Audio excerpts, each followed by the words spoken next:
Ce podcast est réalisé avec le soutien du Centre pour la cybersécurité Belgique.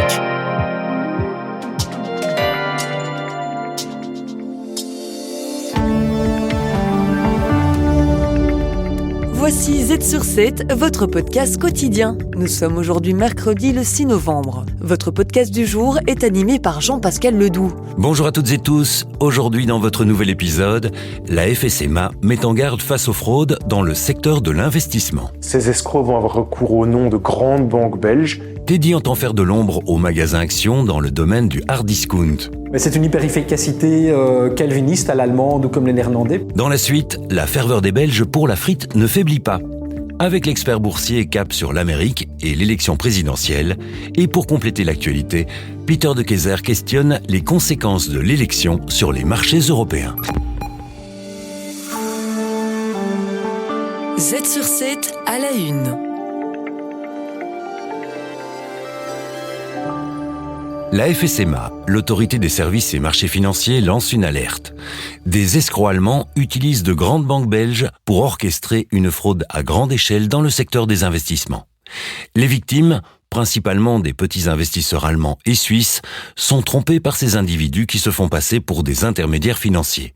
Leur proposant d'ouvrir des comptes à terme dans des établissements belges, une fois les fonds transférés, l'argent disparaît.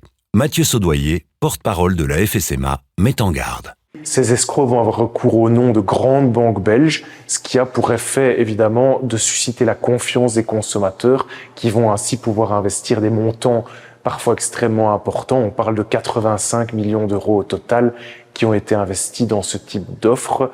Et cet argent, une fois qu'il a été versé, bien évidemment, il est perdu puisqu'il n'y a aucun investissement qui est effectué, contrairement à ce que les escrocs prétendent. La FSMA a constaté plusieurs cas de fraude au cours des derniers mois. Bien que les victimes soient principalement étrangères, des investisseurs belges sont également ciblés par des arnaques similaires. On voit des points communs, par exemple, dans certaines fraudes à l'investissement qui visent des Belges, avec toujours les mêmes éléments qui reviennent. Par exemple, des escrocs qui contactent leurs victimes alors qu'elles n'ont pas demandé à être contactées. 2, des rendements qui sont extrêmement élevés. Et 3, des constellations opaques avec, par exemple, un acteur établi dans un pays qui parle la langue d'un autre pays et vous demande de faire un versement sur un compte qui est encore situé dans un autre pays. Les escrocs se montrent de plus en plus professionnels, rendant leurs pratiques frauduleuses de plus en plus difficiles à détecter. Il est essentiel de faire preuve de prudence face aux offres qui semblent trop belles pour être vraies. Mathieu Saudoyer rappelle les bonnes pratiques. Le message important pour les consommateurs, c'est toujours de prendre le temps de la réflexion, donc pas se laisser mettre sous pression, faire des vérifications, aller sur Internet, vérifier si le site web, par exemple, est un site web récent ou si c'est un site web qui existe depuis longtemps, vérifier si les données de contact qui sont évoquées sont réellement les vraies données de contact de l'établissement en question. Z sur 7 à la une.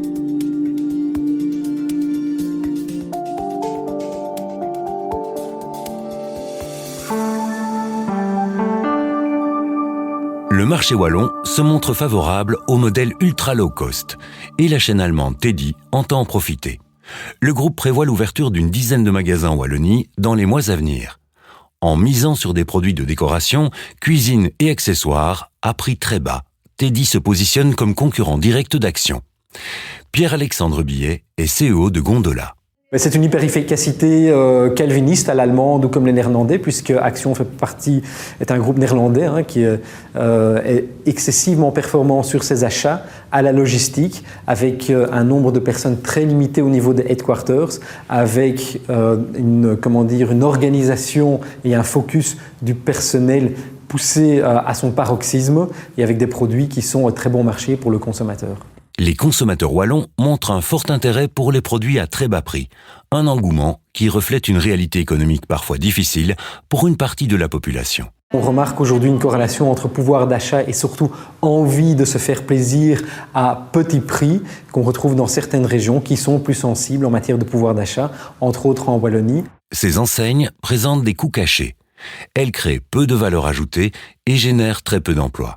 De plus, elles s'appuient sur des produits souvent importés de Chine, fabriqués à bas coût, ce qui va à l'encontre de nos ambitions écologiques. tous ces produits sont peut-être bon marché à l'achat, mais coûtent très cher à la société en matière de recyclage, en matière d'absorption des coûts énergétiques, etc. Donc ce produit qui est vendu à 1 euro coûte en réalité à notre société entre 4 à 5 euros. Et ça, vous n'allez pas le voir sur votre ticket de caisse, mais notre génération, la génération prochaine, va le payer d'office. Les hard discounters sont majoritairement contrôlés par des groupes étrangers, ce qui rend l'économie belge dépendante de décisions extérieures.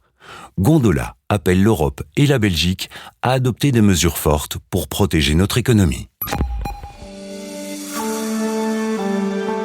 Z sur 7 à la une. Chaque année, entre 250 000 et 300 000 tonnes de frites sont produites en Belgique. Symbole national, elle continue d'attirer les gourmands en nombre dans les friteries. Philippe Mattard, président de l'APAC-W, détaille cet engouement. Les friteries, c'est à la fois quelque chose de culturel, mais c'est aussi économique. Ça fait vivre un grand nombre de personnes. Il y a plus ou moins 1700, 1800 frites côtes en Wallonie. Il y en a environ 5000 au niveau de la Belgique. Je pense qu'il est important aussi de mettre en évidence le fait qu'il y a un lien direct entre le travail des frituristes et la production de pommes de terre en Belgique et en Wallonie. La production wallonne est loin d'être négligeable. Elle repose sur 4000 producteurs et atteint 4 500 000 tonnes de pommes de terre par an. Malgré un printemps difficile, la récolte n'a pas été compromise, bien qu'un peu tardive. La pomme de terre belge est donc bien présente et continue de séduire largement à l'international. Pierre Lebrun, directeur de la FIWAP, la filière wallonne de la pomme de terre. La Belgique est toujours le premier exportateur mondial de produits transformés à base de pommes de terre. Et on exporte probablement aussi plus de 80-85% de la production de frites en Belgique. On expédie ces produits dans plus de 150 pays à travers le monde, donc sur tous les continents, forcément parce qu'on ne saurait pas tout consommer nous-mêmes, bien sûr. La Belgique demeure fidèle à la frite. Un francophone sur 5 visite une friterie au moins une fois par semaine. Bien que le métier de frituriste soit confronté au défi de la hausse des prix de l'énergie et des matières premières, il continue de résister. Bernard Lefebvre est président de UNAFRI, l'Union nationale des frituristes. Probablement que notre part de marché a un peu diminué, étant donné qu'il y a tellement de possibilités de se restaurer, mais le marché du non-cuisiné soi-même a grandi. Donc, ça explique un peu pourquoi le nombre de friteries est resté plus ou moins stable.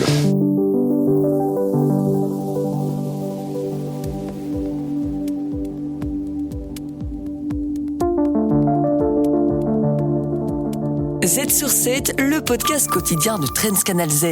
Comme chaque jour, nous retrouvons l'expert boursier pour une analyse des marchés financiers. Aujourd'hui, c'est Olivier Colsoul d'AG Insurance qui nous accompagne. Les derniers sondages pour l'élection présidentielle américaine de 2024 révèlent une compétition très serrée entre Kamala Harris et Donald Trump.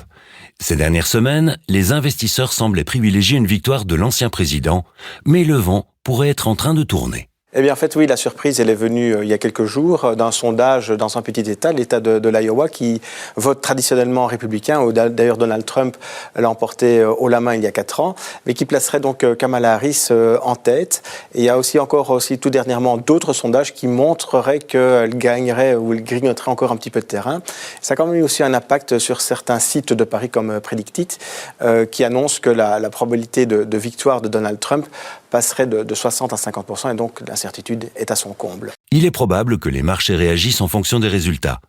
Quelles orientations pourraient prendre ces mouvements, sachant qu'il ne s'agit pas seulement de la présidence, mais aussi des élections du Congrès? En fait, donc, il y a 4 figures à envisager. Donc, bien sûr, la victoire d'un camp ou de l'autre, mais aussi ce qui va se passer au Congrès. Donc, soit l'un des deux protagonistes, je dirais, l'emporte sur toute la ligne avec un Congrès qui lui est favorable et peut appliquer sa politique. Soit il doit composer avec un Congrès qui est divisé, voire hostile. Et là, les choses sont un peu différentes. Donc, en cas, je dirais, de raz-de-marée républicain, européens, eh bien, ce serait plutôt favorable pour Wall Street, puisqu'on sait qu'on a annoncé des baisses d'impôts pour les entreprises et pour les particuliers. Mais ce serait peut-être une moins bonne chose pour les marchés européens et émergents, de même aussi que pour, je dirais, les taux d'intérêt et les marchés obligataires, d'une part parce qu'il y a des risques de guerre commerciale qui risquent de reprendre de façon assez importante, et d'autre part aussi pour les tensions inflationnistes que cela pourrait générer. Donc ça, c'est un scénario en tout cas qui est un petit peu mixte en fonction des classes d'actifs. Je dirais que le scénario d'une vague bleue ou démocrate, eh bien, ça produirait plus ou moins l'effet inverse, avec aussi là plutôt un risque de correction pour Wall Street, au cas où, je dirais, le taux d'imposition des sociétés, lui, serait revu à la hausse. Et quant au scénario intermédiaire, qui reste quand même assez probable, eh bien, là, il y en a quand même un qui est un petit peu plus, qui comporte plus de risques que l'autre. Les dessous du pouvoir. Peter de Keyser, économiste et entrepreneur, fait le lien entre entrepreneuriat et politique. Nous voici proches de la fin de votre épisode. Pour terminer, Peter de Keyser s'intéresse à cette élection présidentielle américaine. Première question. La campagne touche à sa fin. Quelles sont les implications pour l'Europe ? Demain, lorsque nous nous réveillons, nous connaîtrons le prochain président des États-Unis pour 4 ans. C'est ou bien Donald Trump ou Kamala Harris. Il s'agit déjà de l'une des élections américaines les plus passionnantes depuis très longtemps. Les implications pour l'Europe et la Belgique pourraient également être très importantes. Ce n'est pas comme si Trump ou Harris feraient une très grande différence pour l'Europe. 2 fois, il s'agit d'un leader politique avec peu d'affinité avec l'Europe. D'une manière ou d'une autre, nous serons encore plus seuls en tant qu'Européens. Une élection de Trump rend la situation plus aiguë.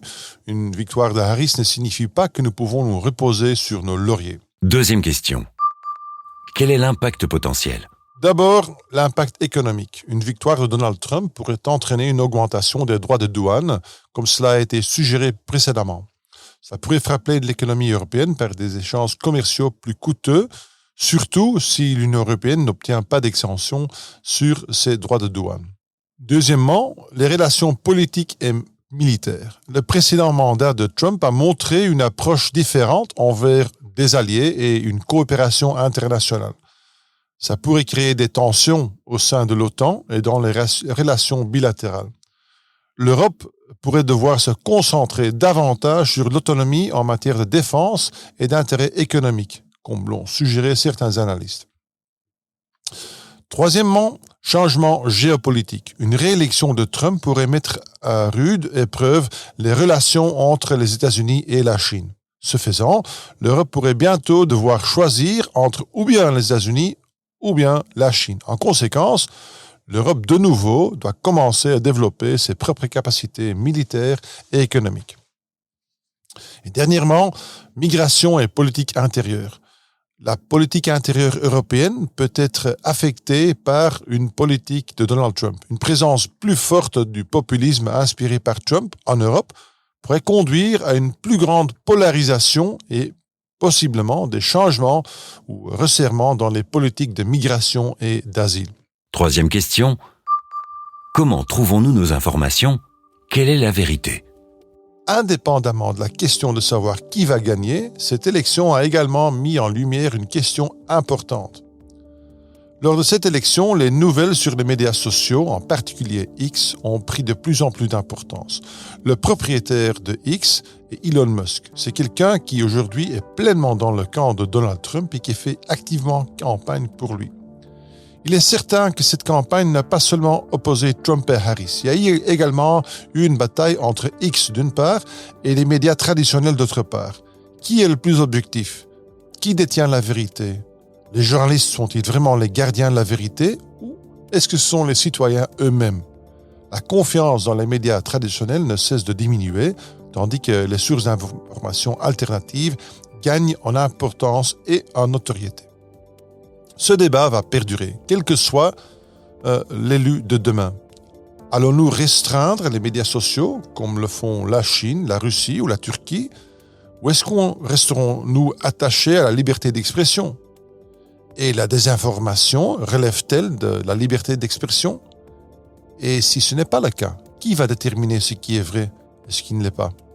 Ce débat sera particulièrement intéressant à suivre. surtout dans cette période de faible croissance économique, tensions internationales et polarisation politique. Chers auditeurs, chères auditrices, je vous remercie d'avoir été des nôtres aujourd'hui. Ce soir, ne manquez pas le journal de Canal Z. Avant de nous quitter, retrouvez l'astuce du CCB. Les mises à jour sont-elles facultatives ? À demain pour un nouvel épisode de Z sur 7. Z sur 7, le podcast quotidien de Trends Canal Z. Le Centre pour la cybersécurité Belgique. Œuvrons ensemble à un avenir plus sûr dans le domaine de la cybersécurité. L'implémentation de mise à jour de sécurité et de patch pour les logiciels est un élément clé dans le Cyber Fundamentals Framework du Centre pour la cybersécurité Belgique. Dès qu'une mise à jour de logiciel est publiée, cela signifie souvent qu'une vulnérabilité a été découverte et qu'elle peut être exploitée par des criminels. L'installation immédiate des mises à jour réduit les risques d'attaque. Une bonne politique de mise à jour garantit un processus continu de surveillance et de mise à jour pour être toujours à jour. Il est recommandé de tester les updates avant de les appliquer au système critique afin d'éviter des problèmes de compatibilité. En mettant en œuvre les mises à jour de sécurité en temps voulu, vous protégez non seulement vos propres systèmes, mais aussi les données et la vie privée de vos utilisateurs. Le Centre pour la cybersécurité Belgique. Œuvrons ensemble à un avenir plus sûr dans le domaine de la cybersécurité.